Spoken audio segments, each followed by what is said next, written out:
اپنے تمام دیکھنے والوں کو خوش آمدید کہتے ہیں۔ پرانی حویلی کا ایک بند کمرہ قسط نمبر 4 میں۔ دروازہ کھلا تھا اور ایک چیخ ابھری تھی۔ ایان زمین میں دھس کر غائب ہو گیا تھا۔ علی اور حمزہ ایک ایسے سائے کا سامنا کرنے والے تھے جو ایان کا جیکٹ پہنے ہوئے تھا۔ اب آگے۔ سایہ آہستہ آہستہ دروازے کے اندر سے جھانک رہا تھا۔ اس کی موجودگی سے ہوا کا دباؤ بدل گیا تھا اور سانس لینا مشکل ہو گیا تھا۔ علی کی آنکھیں خوف سے پھیل گئی تھیں۔ یہ ایان ہے نا؟ حمزہ نے پیچھے ہٹتے ہوئے کہا۔ یہ جو بھی ہے ہمیں یہاں سے نکلنا ہوگا۔ اچانک وہ سایہ ہلکا سا آگے بڑھا اور وہ دونوں کے قدم خود بخود پیچھے بھاگنے لگے۔ سیڑھیوں کی طرف لپکے تھے وہ دونوں۔ سیڑھیاں نیچے نہیں بلکہ آگے نہیں۔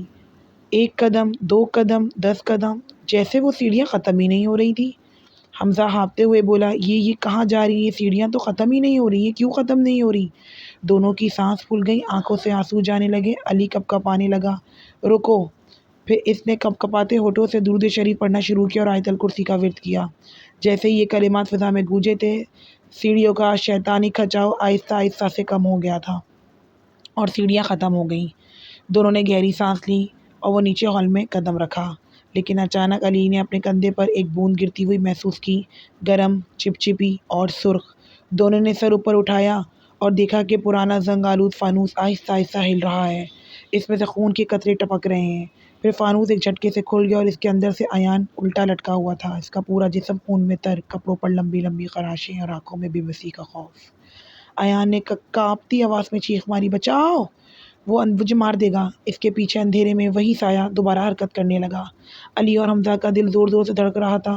دونوں کے کانپتے ہوئے ہاتھ ایک دوسرے کو دیکھتے ہیں، پھر ہمت جٹا کر بولتے ہیں، ایان ہم تمہیں کچھ نہیں ہونے دیں گے۔ علی نے لرزتی آواز میں کہا، تمہاری حیرت کس نے کی ہے؟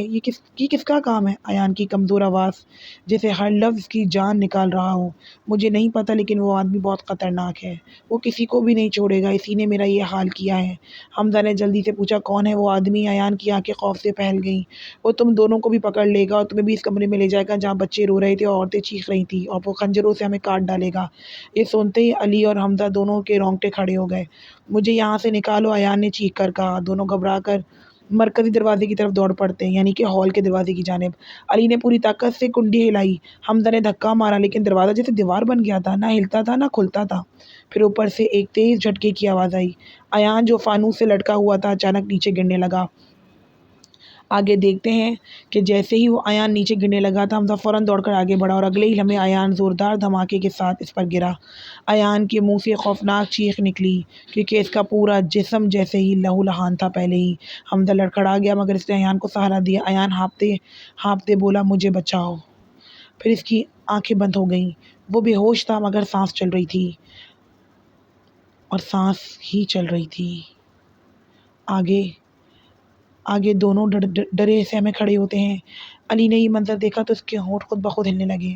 وہ کانپتی آواز میں آیت الکرسی کا ورد کرنے لگا تھا۔ جیسے ہی کلمات اس خالی سرد ہال میں گونجے، ہوا کا دباؤ بدلنے لگا، دیواروں پر پڑے سائے لرزنے لگے، لیکن اندھیرے میں کوئی اب بھی حرکت کر رہا تھا۔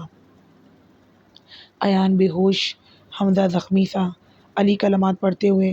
سایہ مزید قریب آ رہا تھا اور اب وقت بہت کم رہ گیا تھا، بہت کم۔